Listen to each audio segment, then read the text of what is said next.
नमस्कार दोस्तों। कैसे हैं आप लोग? स्वागत है आपका एक नई कहानी में।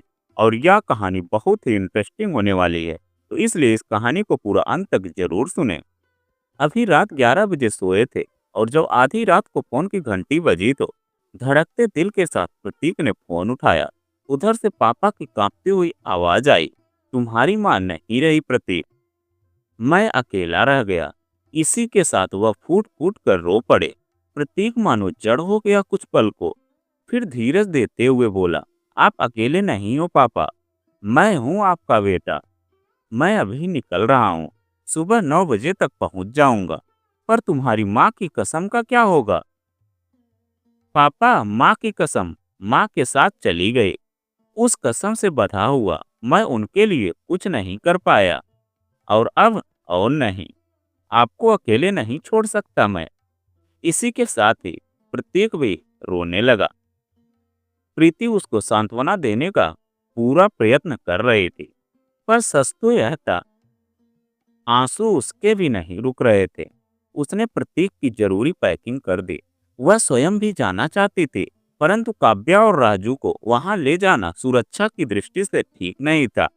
प्रतीक एयरपोर्ट के लिए निकल गया और प्रीति बिस्तर पर वापस लेट गई। नींद आने का तो अब प्रश्न ही नहीं था। फिर वह पुरानी यादों में खो गई। अपनी सासू माँ जैसी जिंदा दिल, संवेदनशील और समझदार स्त्री प्रीति ने जीवन में दूसरी नहीं देखी थी। प्रीति ने प्रतीक से प्रेम विवाह किया था। उस समय प्रतीक की दादी भी जीवित थी। उन्होंने इस रिश्ते का बहुत विरोध किया था। पापा अपनी माँ के विरुद्ध नहीं जा पा रहे थे। बस एक माँ थी जो दृढ़ निश्चय कर चुकी थी कि प्रतीक का विवाह होगा तो प्रीति के साथ। ऐसा नहीं था कि वह अपनी सास के विरोध में रहती थी, बल्कि उन्होंने तो सारी जिंदगी इस घर के लिए कुर्बान कर दी थी। पापा अपनी माँ को दुख नहीं दे सकते थे, अतः पत्नी के नित्य प्रति होने वाले अपमान पर भी मुंह नहीं खोलते थे। कभी माँ शिकायत करती भी तो माँ को ही समझाने लगते। बुढ़ापा है उनका, क्या कहूँ उनसे, अब इस उम्र में वह नहीं समझेंगी। पता है मुझे वो गलत है, पर तुम ही चुप हो जाओ। कितने दिन की है वह, बाद में अपने मन की कर लेना। पापा समझ ही नहीं सके कि अपनी माँ का बुढ़ापा संभालते संभालते वह अपनी पत्नी की इच्छाओं का सम्मान करना भी भूल चुके हैं। प्रतीक की माँ ने धीरे धीरे कुछ कहना ही छोड़ दिया। विवाह के इतने वर्ष बीत चुके थे, परंतु प्रतीक की माँ अब भी स्वयं को परिस्थितियों में जकड़ा हुआ पाती। मायके जाने के लिए भी मुश्किल से इजाजत मिलती थी। कहीं और घूमने जाने का तो वह खुद ही नाम नहीं लेती थी। कहने को तो प्रतीक की बुआ भी उसी शहर में थी और अक्सर आना जाना भी होता था। परंतु एक बार जब प्रतीक के पापा ने एक हफ्ते माँ की देखरेख की जिम्मेदारी देनी चाहिए, क्योंकि उन्हें ऑफिस टूर पर गोवा जाने का अवसर मिले था और वह पत्नी और बेटे को घुमा लाना चाहते थे, परंतु दादी ने बेटी के घर रुकने से इनकार कर दिया और बुआ ने घर की जिम्मेदारी का हवाला देकर भाई के घर रहने से लिहाजा पापा अकेले ही चले गए। माँ ने तब भी शिकवा नहीं किया। वह इकलौते बेटे प्रतीक के लालन पालन में खुद को व्यस्त रखती थी। बहुत जिंदा दिल थी। उनके पास पड़ोस में मधुर संबंध थे। सबकी सहायता को सदैव तत्पर रहती। दादी की सेवा में भी कोई कमी नहीं रखी उन्होंने। पर दादी ने अपना सास वाला रुतबा जताना कभी नहीं छोड़ा। उनका दायरा बहुत संकुचित था और माँ के प्रयासों के बाद भी एक बेटी की हैसियत से माँ उस दायरे में कभी प्रवेश नहीं कर सकी। जब प्रतीक ने माँ को प्रीति से मिलवाया तो माँ जैसे लट्टू हो गई उस पर। उनकी कोई बेटी नहीं थी और वह बेटी के हिस्से का प्यार भी प्रीति पर उड़ेल देना चाहती थी। प्रतीक ने पापा को इस सबसे भी दूर रखा था। वह पहले माँ की ओर से आश्वासन पाना चाहता था। अब वह यह बात माँ ने ही घर में उठाई कि उन्हें प्रतीक की पसंद बहुत पसंद है और वह जल्द ही प्रीति को बहू बनाकर लाएंगे। परंतु प्रीति के अंतर्जातीय होने की वजह से दादी ने घर में बवाल मचा दिया। पापा तो हमेशा की तरह दादी की तरफ हो गए। वैसे स्वयं उन्हें इस बात से आपत्ति नहीं थी, यहाँ तक कि प्रतीक प्रतीक की बुआ बेटी ने भी अपने लिए दूसरी जाति का वर चुना था। दादी को अच्छा तो नहीं लगा, पर बस यही कह सकी कि बेटी के घर में हस्तक्षेप नहीं कर सकती। परंतु यह तो बेटे का घर था, उनका अपना घर, जहां सदा उनकी मनमानी चली थी। इस बार भी उन्हें यही उपेक्षा थी कि सदैव अपने अरमानों को कुचलने वाली माँ ने इस बार रौद्र रूप धारण कर लिया था। पापा ने वही राग अलापा, बुढ़ापा है उनका, उन्हें कैसे दुख दे सकते हैं। प्रतीक के लिए इससे भी अच्छी लड़की तलाश करेंगे। पर इस बार माँ ने ऐसे किसी भी तर्क को मानने से साफ इनकार कर दिया था। उन्होंने साफ कह दिया कि जिस तरह उनकी शादी समझौता बनकर रह गई, वैसा उनके बेटे के साथ हरगिज नहीं होगा। यह सुनकर पापा चौंक पड़े। समझौता? उनकी पत्नी ने समझौता किया है उनके साथ? यह वह उस रात वो सो नहीं सके। सारी घटनाएं चलचित्र की तरह मस्तिष्क में चलती रही।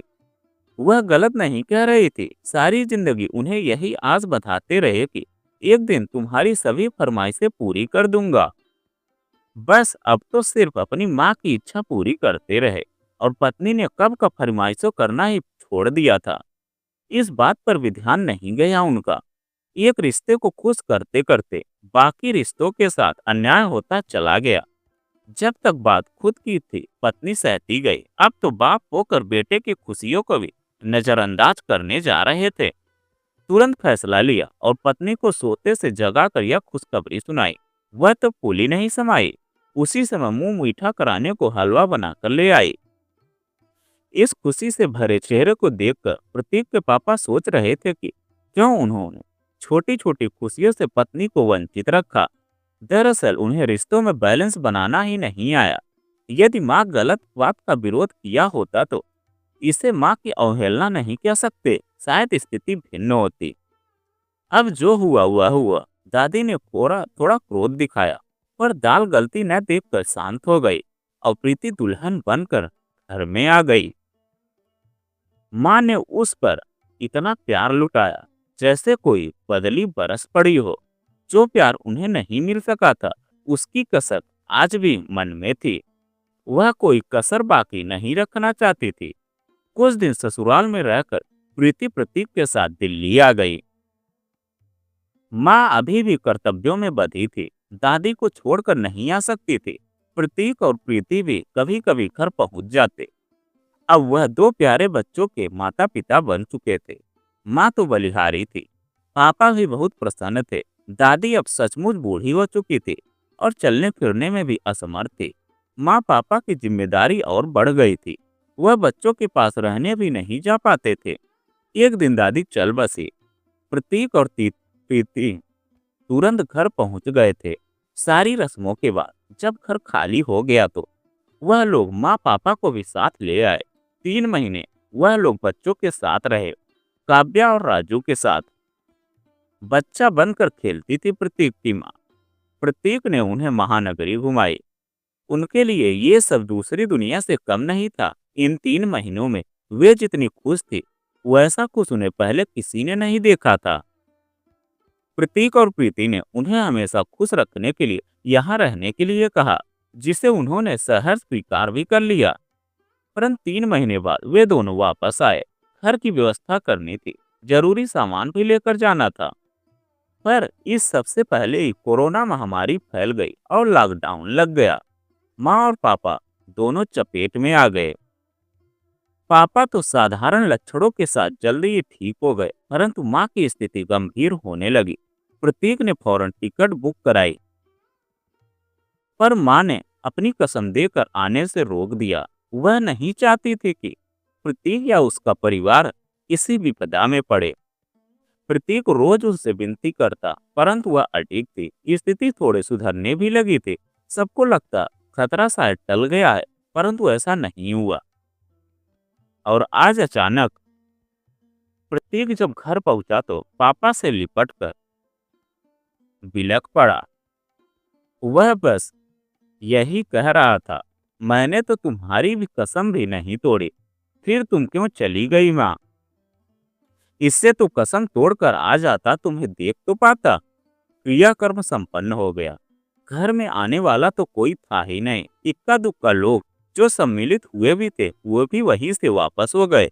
पापा दुखी बैठे थे। प्रतीक ने सांत्वना का हाथ सिर पर रखा तो वह थपक पड़े। मैं तुम्हारी माँ से बहुत प्यार करता था, फिर भी मेरे द्वारा बहुत नाइंसाफी हुई। मुझे लगा कि सारी जिंदगी पड़ी है, मैं उसकी सारी इच्छाएं पूरी कर दूंगा। मैंने उसके सपनों को कोई अहमियत दी ही नहीं। अपनी माँ के गुस्से से डरता था मैं। सोचता था मेरी माँ नाराज ना हो जाए, और तेरी माँ कभी शिकायत करती भी तो लगता ये तो ज्यादा देर नाराज रहती ही नहीं है, मान जाएगी। फिर उसने शिकायत करना भी छोड़ दिया। पर उसकी भी तो कुछ उम्मीदें थी मुझसे, कुछ अरमान थे, कुछ सपने थे। उन्हें पूरे करने का समय ही नहीं दिया उसने। आज लगता है कि किसी भी अपने की छोटी से छोटी खुशियों को समय रहते पूरा कर देना चाहिए। क्या पता कल आपके पास समय ना हो। प्रतीक ने पापा को गले लगा लिया और बोला, जो माँ के लिए करना चाहते थे वह अपने परिवार के लिए कीजिए। काव्या और राजू में माँ की जान बसती थी। उनके साथ चलकर रहिए, माँ भी आसपास ही रहेगी। पापा भारी मन से पैकिंग करने के लिए उठ गए और प्रतीक उनकी मदद करने लगा। इसलिए हमें सबकी इच्छा का सम्मान करना चाहिए। क्या पता कब किसका साथ छूट जाए और फिर पछताने के सिवा कुछ नहीं बचेगा। तो दोस्तों यह कहानी आपको कैसी लगी कमेंट में लिखकर जरूर बताइएगा। अगर आप हमारे चैनल पर नए हैं तो प्लीज़ चैनल को सब्सक्राइब कीजिएगा और वीडियो को एक लाइक कीजिएगा।